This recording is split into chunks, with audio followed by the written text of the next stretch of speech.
Assalamualaikum warahmatullahi wabarakatuh. Banyak sekali pertanyaan jamaah, Ustadz kasih kami channel untuk kajian anak-anak muda. Di antara anak muda berasal dari Aceh, luar biasa, channelnya Maulizul Akbar Nak. Tonton, subscribe, like, share, komen. Assalamualaikum warahmatullahi wabarakatuh.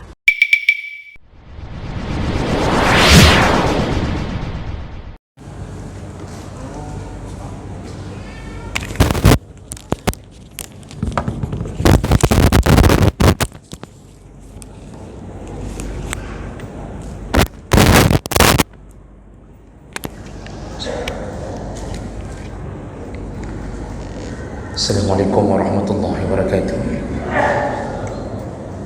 Alhamdulillahi rabbil alamin. Wa bihi nasta'in ala umuri dunya waddin. Asyhadu an la ilaha illallah wahdahu la syarika lah. Wa asyhadu anna Muhammadan 'abduhu wa rasuluhul karim. Allahumma shalli wa sallim ala nabiyyina Muhammadin wa ala alihi wa ashabihi ajma'in. Amma ba'd. Rabbi syrah li sadri wa yassir li amri wahlul 'uqdatam min lisani yafqahu qawli. Segala puji bagi Allah, kemudian salawat dan salam pada Rasulullah, pada keluarga dan seluruh sahabat-sahabatnya. Bapak Ibu jemaah salat maghrib dan isya yang Allah muliakan, insyaallah kita lanjutkan pelajaran kita. Kita masih membahas tentang fadilah atau keutamaan orang-orang yang menunggu datangnya waktu salat, terutama di masjid. Di pertemuan kita yang lalu, di antara janji Nabi kepada umatnya yang senantiasa menunggu dari waktu salat ke waktu salat yang lain, atau bahkan dia sudah hadir di masjid sebelum datangnya waktu untuk melakukan salat, maka Rasulullah menyebutkan dia mendapatkan pahala seperti sedang melakukan salat. Jadi orang-orang yang menunggu waktu salat, dia mendapatkan pahala seperti sedang melakukan salat. Berarti pahalanya bukan hanya pahala ketika salat didirikan, dari masa menunggu sudah dihitung. Begitulah Allah memuliakan orang-orang yang datang menghadapnya sebelum datang waktu, dia sudah standby.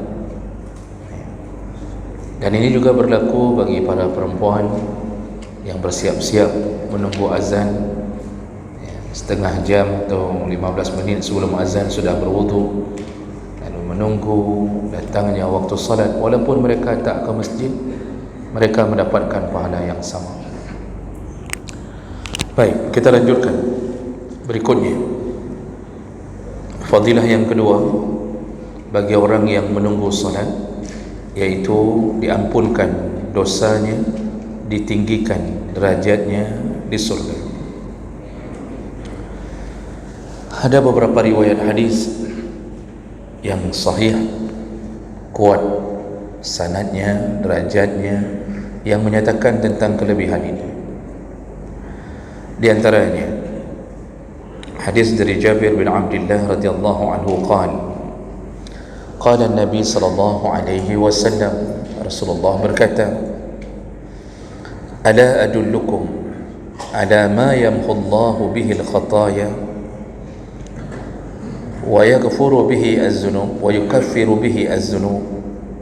Maukah kutunjukkan kalian amalan yang bisa menyebabkan diampunkan dosa dan juga dihapus segala dosa-dosa kecil. Jadi dosa kecil dihapus, dosa besar diampunkan. Qalu bala ya Rasulullah, Para sahabat menjawab, tentu ya Rasulullah. Qala, lalu Rasulullah berkata, amalan itu adalah isbaghul wudu ala al-makruhat, yaitu yang pertama menyempurnakan wudu walaupun keadaan tidak nyaman. Makruhat itu dalam keadaan yang tidak disukai. Ya, bisa saja dengan keadaan cuaca yang terlalu dingin sehingga sulit untuk berwudu dengan air yang terlalu dingin, tapi dia benar-benar berusaha untuk menyempurnakan wudunya. Jadi sempurna wudu ini yang dimaksudlah sempurna rukunnya dengan sunnah-sunnahnya. Jadi kalau Nabi mengajarkan tiga kali, maka kita benar-benar melakukannya tiga kali. Ketika Nabi meminta untuk berkumur-kumur, memasukkan air ke dalam rongga hidung, maka kita benar-benar melakukannya. Nah, itu termasuk isbagh. Ya, kita menyempurnakan. Dalam kondisi cuaca sulit pun kita sempurnakan. Ini amalan pertama yang menyebabkan diampunkan dosa. Kita sudah bahas ini dalam fadilah berwudu. Bahkan kita mendapatkan keterangan dari Nabi, setiap tetesan air yang jatuh bekasan wudu mengampunkan dosa. Maka jumhur ulama mengatakan makruh hukumnya setelah berwudu mengelap bekasan air wudu. Jadi biarkan dia jatuh menetes, dan tetesan itu berguguranlah dosa-dosa bersama jatuhnya tetesan air wudu. Kemudian yang kedua kata Nabi, wa kasratul khuta ila masajid, memperbanyak langkah menuju masjid. Ini kita sudah bahas di pertemuan sebelumnya tentang fadilah melangkah kaki ke masjid. Dan yang ketiga, wa intidarus salat ba'da salat, menunggu dari satu waktu salat ke waktu yang lain. Fazalika ar-ribat, dan itu termasuk ar-ribat. Nanti kita akan jelaskan di judul berikutnya tentang apa itu ribat. Baik, itu hadis yang pertama menyatakan tentang menunggu dari waktu salat ke waktu yang lain. Itu bisa menggugurkan dosa, menghapuskan semua dosa-dosa kecil. Dalam hadis yang lain dari Abu Hurairah radhiyallahu anhu, hadis riwayat Muslim, tadi hadis riwayat Ibnu Hibban dalam sahihnya, anna Nabi sallallahu alaihi wasallam qala, Rasulullah berkata, ala adullukum ala ma yamhu Allah bihi al-khataya wa yarfa'u bihi ad-darajat. Wahai Abu Hurairah, maukah kutunjukkan kalian semua amalan yang bisa menghapus dosa juga meninggikan derajat. Ini meninggikan derajat maksudnya di surga. Qalu bala ya Rasulullah, mereka menjawab tentu ya Rasulullah.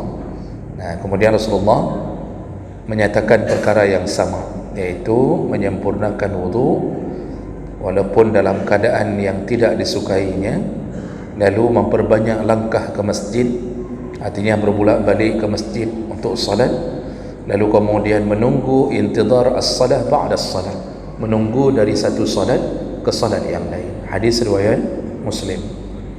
Dalam hadis dari Ali bin Abi Thalib radhiyallahu anhu, Rasulullah berkata, isbaghul wudu 'ala al-makarih wa 'amalul aqdam ila al-masajid wa intidarus salah ba'da as-salah yaghsilul khataya ghuslan, yaitu seseorang yang menyempurnakan wudunya walaupun dalam keadaan tidak disukainya, cuaca dan macam-macam, lalu dia memperbanyak langkah menuju ke masjid dan menunggu dari waktu salat ke waktu salat yang lain, yaghsilul khataya ghuslan, maka dicucilah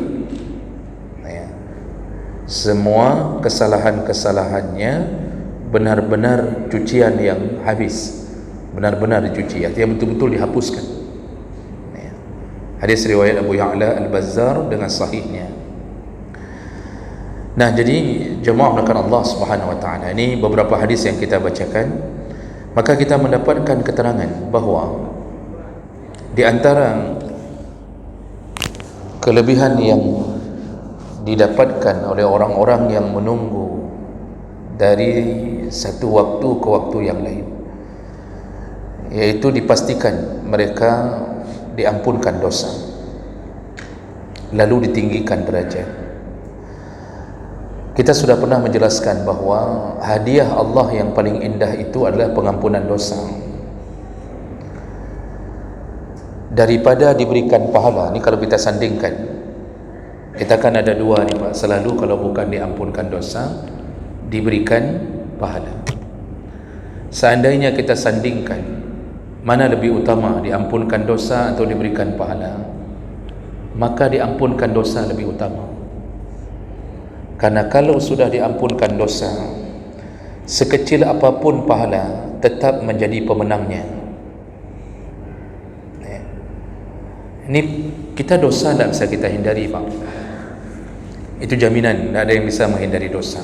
Jadi jangan pernah merasa diri seakan-akan menjadi manusia yang tak berdosa, lalu melihat dengan pandangan picik ke orang lain, seakan-akan orang lain penuh dengan dosa.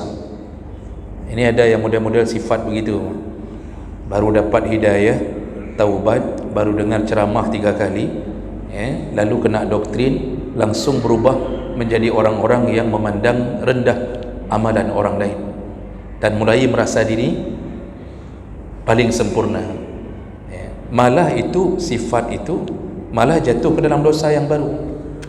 Jadi kalau kita bilang hijrah, ya cuma berarti hijrah fisik saja, tapi berpindah ke dosa yang baru. Jadi cuma hijrah dari satu dosa ke dosa yang lain. Itu kalau begitu sifat kita.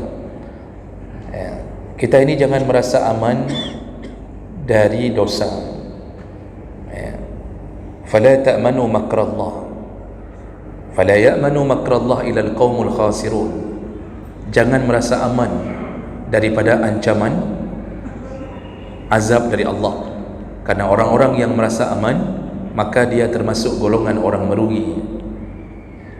Jadi jangan pede sekali kalau berhadapan dengan dosa. Jangan ketika mulut kita mendakwahkan orang, lalu kita merasa bahawa kita sempurna. Penyakitnya para ustaz-ustaz yang kadang-kadang ketika diperdaya oleh syaitan, merasa jamaahnya penuh dengan dosa, dan dia merasa bahawa dia segudang pahala telah dia tumpuk. Padahal pertanggungjawaban orang yang berdakwah lebih besar daripada yang didakwahkan. Jadi kita tidak bisa menghindari dosa. Siapapun, kita baik di satu sisi, tak baik di sisi yang lain. Kita punya kelebihan di sedekah, punya kekurangan di sisi yang lain. Kita salat tahajud, bisa jadi kita pun punya karakter temperamental. Kita salat jamaah, tak pernah tinggal, tapi di rumah sedikit punya kesalahan, sedikit mendapatkan kesalahan isteri atau anak, itu kadang-kadang keluar langsung caci maki. Nah ini kadang-kadang tanpa kita sadari, kita merasa salat kita menjadi penyebab utama masuk surga, padahal dosa yang kita lakukan bisa saja menutupi semua kelebihan kita. Jadi dosa ini tidak bisa kita hindari. Apalagi Nabi telah menjamin itu dengan mengatakan bahawa kullu bani Adam khata, setiap anak Adam tu dipastikan pasti ada dosanya. Wa khairul khata'in at-tawwabun, dan sebaik-baiknya orang yang berdosa adalah orang yang segera bertaubat. Jadi bukan orang berdosa yang dipermasalahkan oleh Allah dan Nabi, karena berdosa itu hal yang biasa terjadi, akan berulang-ulang manusia ini buat dosa. Nabiullah Adam, nenek kita yang pertama, bahkan melakukan dosa di dalam surga. Dan Allah dengan kemaafannya mengampunkan segala-galanya. Yang lebih utama adalah ketika kita merasa berdosa, lalu kita segera bertaubat, maka surga itu dipenuhi oleh orang-orang yang pernah berdosa lalu bertaubat.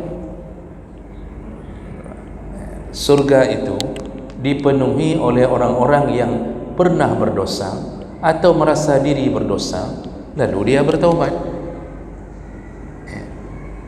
Inilah orang yang paling utama. Jadi bukan yang merasa tak pernah ada dosa. Bisa-bisa masuk neraka Pak dengan keyakinan kita bahwa kita terlalu sempurna.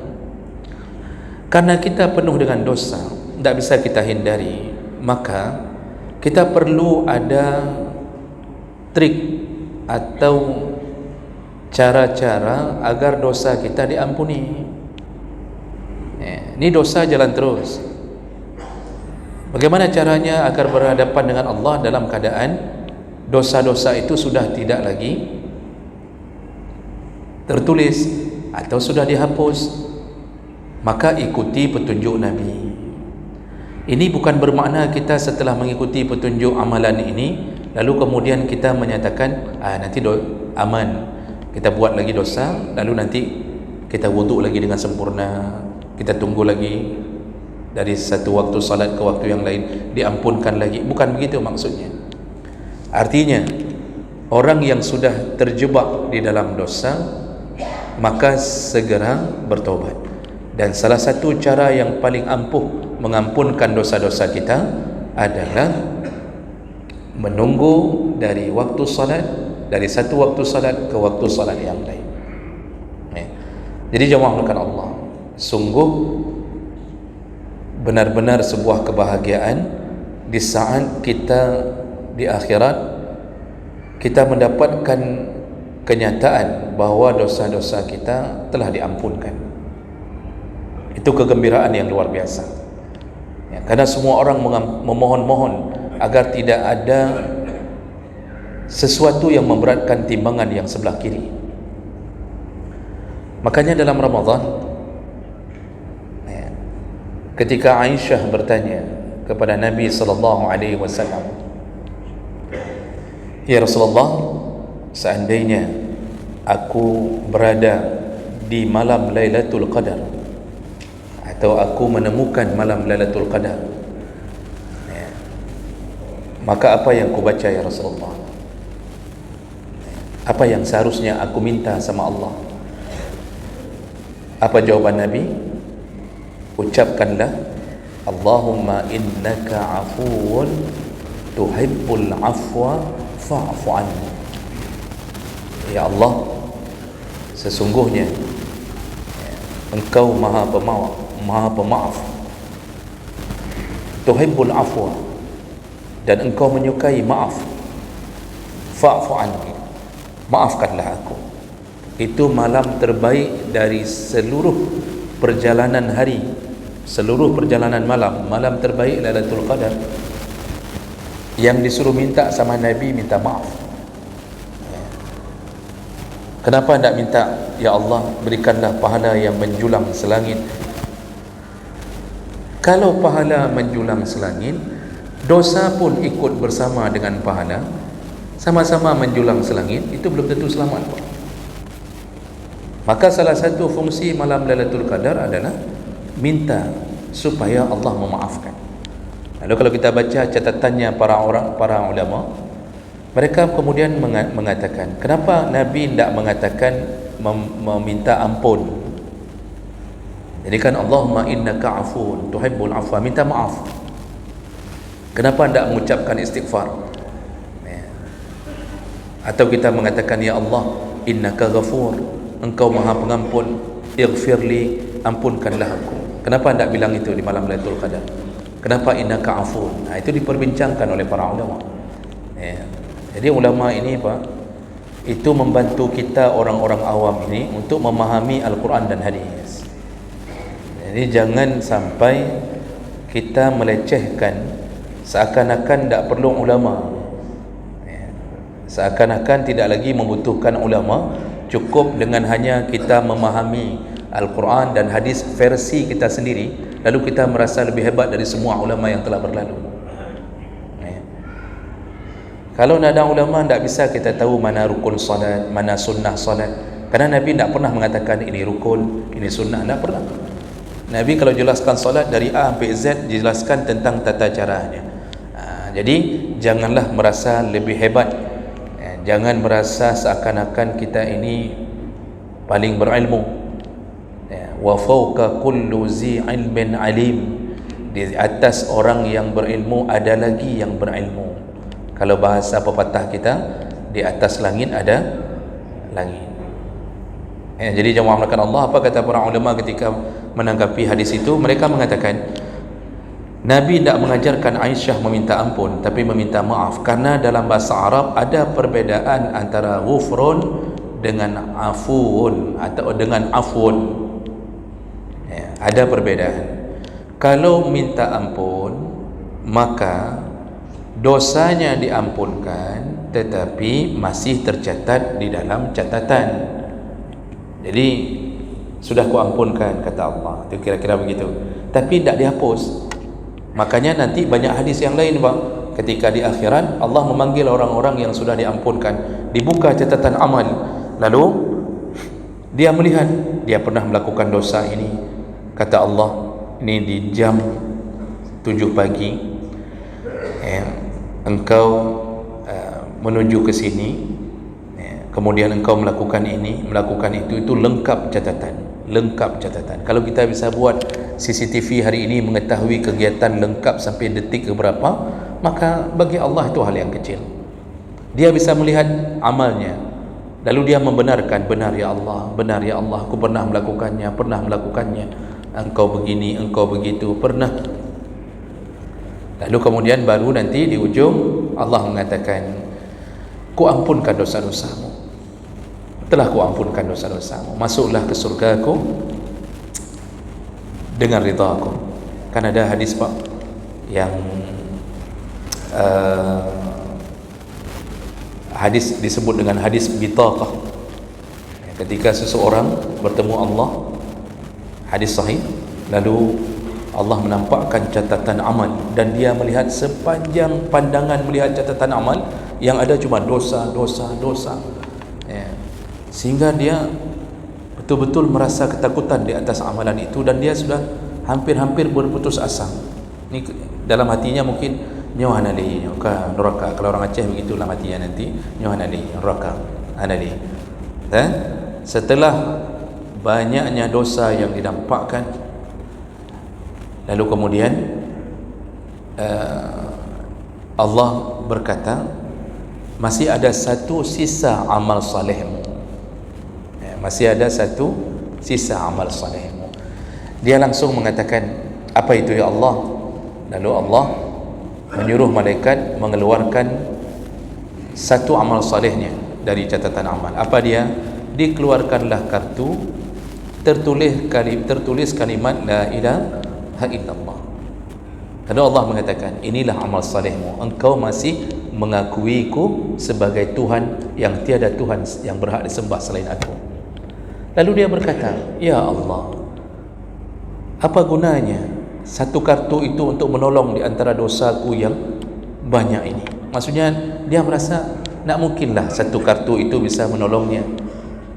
Dia hidup penuh dengan dosa.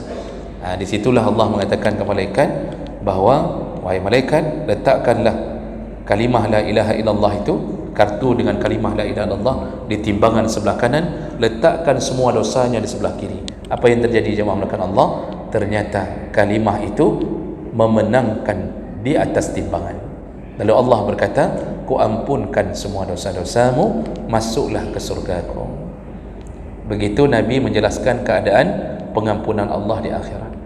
Makanya para ulama mengatakan bahawa kalau minta ampun, diampunkan, cuma masih ada catatan di dalam kitab Illiyin, dalam kitab Sijjin itu masih ada catatannya. Nanti diulang semua memori kita oleh Allah, dan kita tahu persis kita melakukannya. Walaupun hari ini ketika kita singgah di satu hotel, kita selimuti mobil plat merah yang bertulis BL dengan kain yang tak nampak supaya kita tidak diketahui orang, tapi Allah membuka semua itu. Jadi apa bedanya dengan afun, meminta maaf? Nah, di situ para ulama mengatakan, kalau bahasa meminta maaf dalam bahasa Arab itu maksudnya adalah memohon dimaafkan. Artinya kalau sudah dimaafkan, maka selain diampunkan juga tidak ada lagi di dalam catatan amal. Jadi betul-betul dihapus, tidak ada lagi dalam catatan amal. Oleh karena itulah Nabi mengajarkan kalimah ini kepada Aisyah, dan nanti di malam-malam Lailatul Qadar, setiap malam Lailatul Qadar itu jangan lupa ucapkan doa Allahumma innaka afuwun tuhibbul afwa fa'fu anni setiap waktu selama malam Lailatul Qadar. Nah, ini jemaah melakukan Allah, bahawa kelebihan orang yang menunggu dari satu waktu salat ke waktu salat yang lain, salah satunya diampunkan dosa, baik dosa kecil ataupun dosa besar, kalau dia sudah beriringan dengan masa taubatnya. Kemudian yang kedua kata Nabi, wa yarfa'u bihi ad-darajat, yaitu diangkat derajatnya. Ini derajat ini yang dimaksudlah derajat di surga, bukan derajat di dunia. Ada orang yang kadang-kadang terjebak dengan pikirannya sendiri. Setelah dia melakukan satu amal, lalu kemudian dia dinaikkan pangkatnya, lalu dia berkata kepada teman-temannya, ini berkat aku selalu menjaga salat jamaah. Makanya lihat, aku sekarang sudah menjadi direktur, aku sekarang sudah jadi menteri, sekarang sudah jadi kepala dinas. Lalu dia merasa bahawa salah satu janji Allah melalui nabinya adalah diangkat derajat. Padahal sebelum dia menjadi pejabat, tidak banyak kesempatan berbuat dosa, tidak banyak kesempatan berbuat dosa. Kalau kita jadi orang biasa dengan gaji cuma 3,5 juta, lalu kemudian kita punya satu isteri, 3 orang anak, 3,5 juta itu mana cukup? Mau berbuat dosa, tidak ada kesempatan. Mau berzina, tidak sanggup bayar.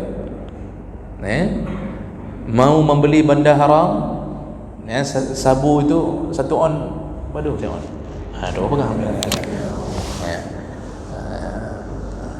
Ini tidak ada yang wajah-wajah sabih, wajah saleh semua ini.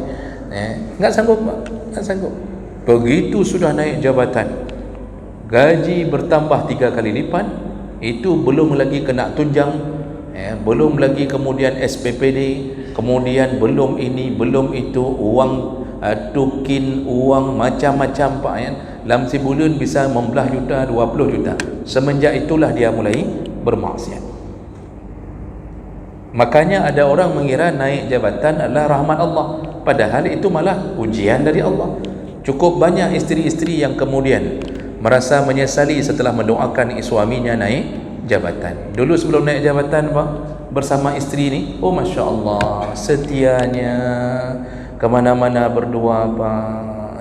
Nah, kemudian Sabtu Minggu jalan-jalan dengan sepeda, sampai isteri diikat kakinya ke depan agar tidak masuk ke jari-jari sepeda. Berdua makan rujak bersama Pak.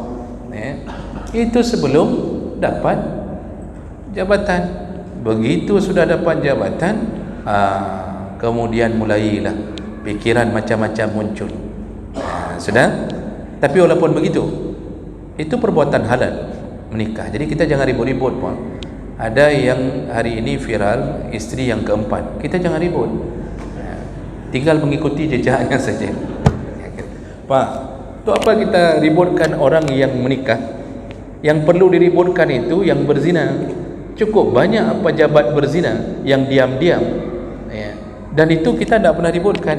Begitu ada seseorang yang terkenal di kita menikah kali keempat, kita ribut, padahal menikah bukan berzina, dan itu dihalalkan dalam syariat. Apa yang menjadi keributan kita? Tidak ada celaan yang harus diberi. Kalau perlu beri pujian, kita cuma menggertak saja. Kan kita kan banyak gertak Pak. Begitu ulangnya ke menyona pen ke kunum kawin tinggal jom kawin. Itu mehen tertuh ya terima. Dia ingin 100 tapi takutnya 1000. Macam-macam. Itu yang bilang ike kunum kawin ike macam-macam kan. Bahasanya luar biasa. Sampai sekarang belum kawin. Yang diam-diam, Pak, diam. Kalau pengajian diam-diam duduk di pojok, terdaha-daha, tiba-tiba sudah kahwin lagi, Masya Allah. Ya, makanya saya meragukan yang diam-diam di belakang-belakang itu sudah bukan Masya Allah. Ya, jadi Bapak Ibu yang Allah muliakan, jadi jangan salah-salah. Jangan begitu viral kita celah hanjak kebut yang Madinah yang perlu kita celah. Jadi jemaah melakukan Allah, itu bukan judul kita, tapi yang mau kita katakan bahawa jangan kira naik derajat itu di dunia, karena bahaya naik derajat di dunia malah bertambah sombong, bertambah angkuh, takabur. Yang dimaksud di sini adalah naik derajat di surga. Kenapa ada naik derajat di surga? Karena surga berderajat-derajat. Semua surga itu indah, Pak. Tidak ada surga yang tak indah, semua indah. Cuma Allah tetap lebihkan sesuai dengan perjuangan di dunia. Maka kan sahabat bertanya kepada Nabi, surga itu levelnya gimana? Dalam hadis Nabi disebutkan apa? Surga itu ada yang di bawah, ada yang di bawah letaknya di tengah, ada yang di bawah letaknya di samping-samping, Pak.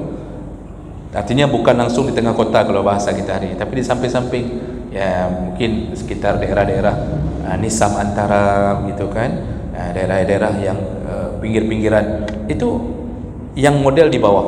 Lalu ada surga yang di atas, kata Nabi. Di situ para sahabat bertanya, berapa jauh antara surga yang di atas dengan surga yang di bawah? Tanya sahabat. Apa jawaban Nabi? Seperti engkau hari ini melihat bintang dari bumi, begitulah perbedaan tingkatan surga yang tinggi dengan surga yang di bawah. Nikmatnya tentu lebih. Di bawah saja nikmatnya luar biasa, tiada tara. Mungkin bagi kita yang level iman yang istilahnya biasa-biasa saja, kalau kita diputuskan masuk surga, maka mungkin kita akan berkata, alah, masuk surga aja udah lumayan, daripada masuk neraka. Tambang surga menang kajian ilung hai ku fikir kan. Saya tidak sanggup, tidak mahu saya mikir kali harus naik ke surga paling tinggi. Itu yang level iman biasa, Pak. Tapi kalau level iman ingin menikmati keindahan sempurna dalam surga, maka dia merindukan surga Firdaus. Makanya kan dalam satu hadis Nabi menyebutkan, kalau engkau minta surga, kata Nabi, maka mintalah surga Firdaus. Kalau doa tu, Pak, jangan minta ya Allah. Kalau engkau berikan surga, apapun boleh, yang penting surga ya Allah. Jangan begitu berdoa, Pak. Ya Allah, berikanlah aku, masukkanlah aku ke dalam surga Firdaus. Surga Firdaus itu surganya para nabi, surga tempat Nabi Muhammad berdomisili. Lalu sahabat bertanya, apakah itu hanya para nabi ya Rasulullah? Apa kata Rasulullah? Tidak hanya para nabi. Semua orang yang berakhlak mulia, semua bisa mencapai derajat itu. Artinya surga itu derajatnya berbeda, kenikmatannya juga berbeda. Cuma ya ini bicara antara best of the best. Jadi bukan bicara yang buruk dengan yang dengan yang buruk dengan yang baik, enggak. Dan bukti kita ini bisa dinaikkan derajat ada beberapa hadis. Di antaranya orang-orang yang membaca Quran di dunia, sering baca Quran di dunia. Nanti bagaimana Allah memperlakukan mereka? Jadi tiap hari pagi baca Quran, sebelum datang ke masjid awal-awal nunggu salat pegang Quran, nanti menunggu maghrib pegang Quran, terus hidupnya dengan Quran. Walaupun dia tidak hafal, tapi hidupnya dengan Quran. Apa kata Nabi? Rattil. Begitu kita divonis masuk surga, ternyata bukan surga pilihan yang biasa. Allah mengatakan, baca. Lalu naiklah. Setiap kali engkau baca naik, engkau baca naik. Bacalah terus sampai engkau berada di penghujung bacaanmu, itulah surgamu. Jadi yang sering baca Quran hari ini, bapak-bapak, ibu-ibu, Masya Allah, Allah suruh baca kembali. Nanti naiklah, naik, terus naik sesuai dengan bacaanmu sampai berada di surga Firdaus. Dalam hadis yang lain, ada orang tua, ada orang tua, seorang ayah dan ibu itu ketika dipilihkan surga oleh Allah, maka dia dinaikkan oleh Allah. Naik, begitu lihat surga ini, kata Allah, belum, naik lagi, terus naiklah sampai ke surga tertinggi. Lalu dia heran, dia bertanya, anna li hadha, ya Allah, kenapa engkau memperlakukanku semulia ini? Maksudnya kenapa engkau membuat kami kok begini? Dia nak nyangka dia diperlakukan istimewa oleh Allah. Apa jawaban Allah? Bi istighfari waladika lak, inilah hasil istighfarnya anakmu untukmu. Maka hati-hati memelihara anak, ternyata mempengaruhi keadaan kita. Anak maksiat, kita meninggal dunia, hancurlah hidup kita, dunia akhirat. Dia ada anak-anak yang kurang ajar ke orang tua. Apa salah satunya, Pak? Ayahnya berhutang setelah meninggal, dia tak mau membayarkan hutang ayahnya, lalu memakan haram dengan mengambil hak dari hutang orang dijadikan warisan. Padahal haram membagi warisan kecuali menyelesaikan 3 perkara. Uruskan jenazah, jadi utang uang si mayat, uruskan dulu jenazah untuk dirinya sendiri. Dalam fikih kalau kita baca apa, untuk mengurusi jenazah itu uang mayat pakai. Jadi kita jangan berbuat baik di situ. Isteri nak perlu, kenapa pakai penglom ada enggak? Anak-anak yang sudah kaya raya itu nak perlu berbuat baik di situ. Ambil uang mayat. Begitu suruhan Nabi sallallahu alaihi wasallam. Untuk beli kain kafan, urus orang yang gali kubur, apapun ambil uang mayat. Makanya kita sebelum meninggal titipkan nomor PIN ATM ke isteri. Jangan terlalu cepat. Kalau tanda-tanda mau meninggal. Kalau terlalu cepat malam kita titip, pagi habis semuanya. Itu yang pertama. Yang kedua, selesaikan hutang jenazah. Yang ketiga, selesaikan wasiatnya. Hutang selesai. Maka anak paling kurang ajar hari ini siapa, Pak? Ayahnya meninggal, ada orang datang menagih hutang, bawa bukti. Apa katanya? Ya, hanya urusan lo, itu bukan urusan saya, itu kan urusan ayah. Mana ada urusan? Ini kan uang sudah turun ke kami. Padahal haram mereka makan uang itu. Begitulah tersiksanya orang tua. Kenapa punya anak seperti itu? Karakternya yang dibangun oleh si mayat sendiri. Mendapatkan anak saleh, Masya Allah, kebahagiaan yang luar biasa. Maka itu naik derajat, Pak. Makanya orang tua ini heran, kok bisa dia begini diperlakukan oleh Allah? Ternyata karena mendapatkan anak saleh. Dia yang telah membuat mereka saleh. Mereka yang terus-terusan melakukan amal lalu dikirimkan ke orang tuanya. Mereka yang masih menyambung semua perkara dikirimkan ke orang tuanya. Nah, ini patut kita fikirkan di awal. Oleh karena itu, agar kita mendapatkan kedudukan seperti ini, salah satunya perbanyaklah menunggu waktu salat. Baik, sebelum saya tutup, Pak, tidak lupa ingin saya ingatkan kembali, kita sudah mulai masuk 1 Sya'ban. Mulai dari hari ini sebenarnya disunnahkan berpuasa Sya'ban, dan sunnahnya kuat sekali, Pak. Hadis-hadis dari isteri Nabi Ummu Salamah, Aisyah itu mengatakan Nabi kadang-kadang berpuasa Sya'ban hampir seluruh bulan kecuali sedikit. Lalu ada hadis satu yang menyebutkan Rasulullah mengatakan iza intasafa Sya'ban, kalau sudah sampai pada pertengahan Sya'ban, fala tasumu hatta yakuna Ramadan, jangan lagi puasa sampai menjelang Ramadan. Nah, jadi disuruh berhenti di 15 Sya'ban. Tapi sebahagian ulama hadis mendhaifkan hadis ini. Walaupun begitu, ulama mengumpulkan hadis-hadis ini tentang puasa Sya'ban. Apa kesimpulannya? Bagi yang sudah terbiasa berpuasa sunnah sebelum Sya'ban, disunnahkan berpuasa Sya'ban dan boleh menyambung di atas 15 Sya'ban, berhenti 2 hari sebelum Ramadan. Wajib berhenti 2 hari sebelum Ramadan untuk memuliakan Ramadan. Tak boleh sambung lagi itu. Itu yang sudah terbiasa puasa sunnah seperti Nabi. Makanya Nabi kata Aisyah, aku tidak melihat Nabi berpuasa 2 bulan berturut-turut kecuali Sya'ban dan Ramadan, illa qalila, kecuali sedikit. Tapi bagi mereka yang tidak terbiasa puasa sunnah, maka puasalah Sya'ban, berhentilah di 15 Sya'ban. Bapak Ibu, ini tanda bukti cinta kita ke Nabi sallallahu alaihi wasallam. Maka bagi kita yang masih diberi umur panjang, yang masih punya kekuatan badan, berpuasalah. Mudah-mudahan Allah kumpulkan kita kembali di dalam surganya. Amin ya rabbal alamin. Subhanakallahumma bihamdik, asyhadu an la ilaha illa anta, astaghfiruka wa atubu ilaik. Wassalamualaikum warahmatullahi wabarakatuh.